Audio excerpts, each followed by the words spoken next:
Welcome to the 6th edition of the AlUla Tour.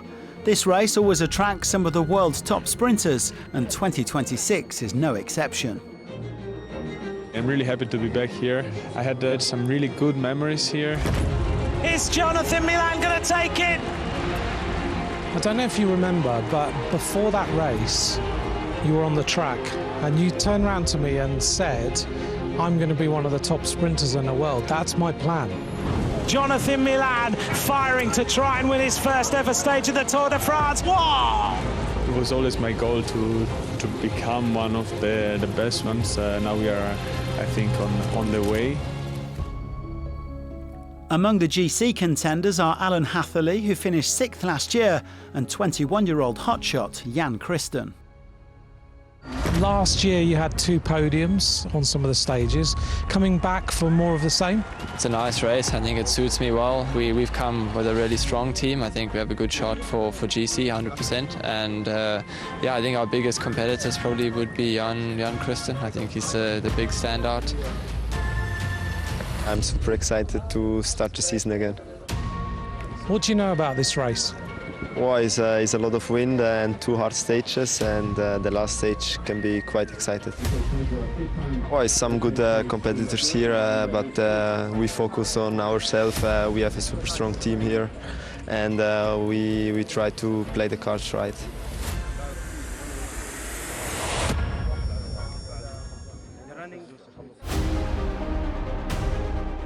The AlUla Tour 2026 kicks off with a flat stage of 158 kilometres. It starts and ends at the AlUla Camel Cup track, which hosted the final stage last year.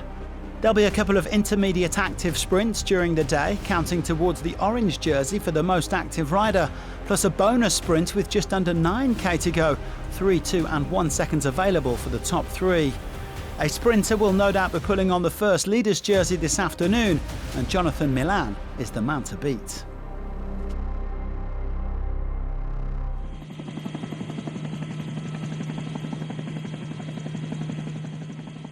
The 4-man breakaway was in the process of shattering as the live pictures began.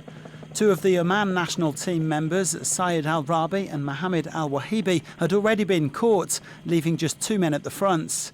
Ali Al-Sheikh of the Saudi national team and Ayman Rosli of the Terengganu cycling team, who made the first 2 breakaways of last year's race. Well, the maximum gap had been as much as 3.5 minutes, but the peloton were now closing fast. Al-Sheikh going solo at the front, but that sojourn wouldn't last long. The peloton all back together again with 65 kilometres to go. And there was a bit of tension in the bunch, because there's always the possibility of crosswinds and echelons on these exposed desert roads. Whoa, crash right-hand side, and a big crash in the peloton. Fritz Biesterboss of Picnic Pustanel going to ground here as Jaco AlUla tried to up the tempo, but there wasn't too much wind at this point. Things eventually settling down again, with Vara van Geloa also licking his wounds after hitting the deck. There would then be another crash with much bigger GC implications, involving one of the race favourites in Jan Christen. The UAE man caught up here just at the moment where several of the sprint teams stepped on the gas again. Oh, and that's a problem there. Number 41, Jan Christen, the race favourite for the overall, and Christen is down in this crash. Lidl Trek, Cofidis and Soudal Quickstep causing a split in the peloton. And Christen, Hatherley and the other GC riders were on the wrong side of it. Well, the race was really on now.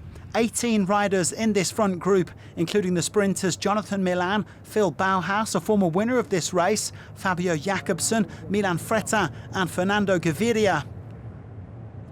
The peloton slowly eating into the gap, but the chasers couldn't get themselves organised properly, and it started to go back out again as they approached the Camel Cup track. The 18 leaders would go over the finish line twice before the final sprint, and they were now leading by more than 30 seconds. At this point, it looked as though Milan and co would indeed contest the first stage victory. And Jan Christen has hit the deck again. Christen is down for the second time. Incredibly more problems for Jan Christen, who was decidedly having one of those days. The young Swiss set for another frantic chase. Up at the front, meanwhile, it was still full gas, with the leaders holding on to their slender advantage. Heading into the final lap, there was a bonus sprint, with Mark Donovan pocketing the maximum 3 seconds. His teammate Matteo Moschetti, who won at the Camel Cup track on the final day last year, was another contender here for the stage win. 1 lap to go. Well, Christen fighting to save his race with his UAE teammates, and they eventually latched back onto the back of the peloton. This one was going down to the wire. The sprint group now just 10 seconds ahead as a few riders tried to fire across, but would they catch them in time? 1 kilometre of racing. They're just going to make it by the looks of things. Moving up, Milan is ready. Gaviria's right on his wheel. Gaviria's locked in. Jakobsen gets ready. Frettin is set for the sprint. Big move on the right-hand side for Makutis. Moving up, here comes Moschetti. He wants to win on this AlUla camel track again. Big attack on the right-hand side as De Jong goes for it for the team of Picnic Post NL. Big acceleration by the Picnic Post NL rider, who has stolen a march on the rest of this peloton front group of riders, and he goes clear. This is a big move here. Cofidis, get ready. Can he hold on all the way to the line? Jonathan Milan gets set. It's going to be a sprint from this group of 18 riders. Milan gets set to go. And here goes the acceleration. Jonathan Milan right on the wheel. Frettin is trying to go as well. Jonathan Milan against Frettin. But it's going to be the first win of the season for Jonathan Milan. He wins for Lidl Trek.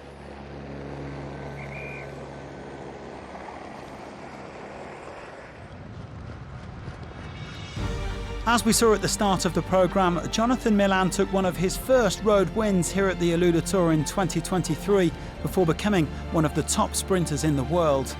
Last year he claimed 9 victories, including 2 at the Tour de France, where he also won the green jersey, and the 25-year-old Italian is off to the perfect start in 2026.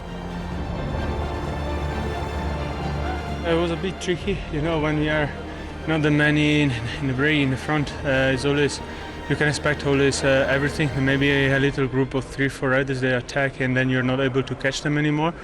My guess it was really good in hold everyone together, let's say, and yeah, they deliver me just in a perfect position. Milan taking it ahead of Frettin and Moschetti, with Lawrence Rex and Lorenzo Mazin completing the top 5 as the lead group just about held on. De Jong, who tried his luck from distance, ended up 9th. Milan is the first man into the leader's green jersey then, with a 4-second lead over Frettin. Despite all of his troubles, Christen only dropped 21 seconds, the same as Hatherley, Dunbar, Higuita and the other GC favourites. Milan is also the early points leader, although Moschetti will wear the red jersey on his behalf in Wednesday's second stage. Donovan takes the orange jersey as the most active rider, having picked up 4 points on this first stage. He leads Al-Wahaibi and Alex Kirsch. And Frettin will be in white tomorrow as the leader of the youth classification. He leads Hugo Page by 6 seconds. There's another sprint stage to come on Wednesday. Milan will be looking to double up and the GC riders will once again be looking to avoid trouble. Join us for that tomorrow, and thanks for watching.